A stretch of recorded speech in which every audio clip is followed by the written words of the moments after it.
अहिल्यानगरमध्ये विमान इंधन चोरीचे मोठे रॅकेट उद्ध्वस्त. गव्हाणवाडीत स्थानिक गुन्हे शाखेची मोठी कारवाई. 88 लाखांचा मुद्देमाल जप्त.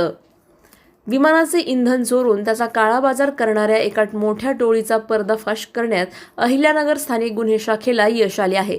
श्रीगोंदा तालुक्यातील गव्हाणवाडी येथील हॉटेल महाराजाच्या पाठीमागे असलेल्या एका पत्र्याच्या शेडमध्ये हा धक्कादायक प्रकार सुरू होता.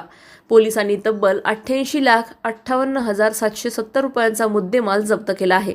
त्यात 40 लाखांचा टँकर आणि लाखो रुपयांच्या इंधनाचा समावेश आहे.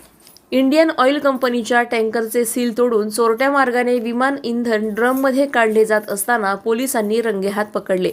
यामध्ये मुकेश राम अकबाल सिंग, रामभवन राजपूत आणि चंदू जांभळकर यांना पोलिसांनी अटक केली आहे. मात्र या प्रकरणाचा मुख्य सूत्रधार हरीश भीमसिंग हा सध्या फरार असून पोलीस त्याचा कसून शोध घेत आहेत. प्रतिनिधी स्वामी गोसावी, न्यूज 24 घडामोडी, अहिल्यानगर. अशाच बातम्यांचा आढावा घेण्यासाठी आजच आपल्या YouTube चॅनलला सबस्क्राईब करा.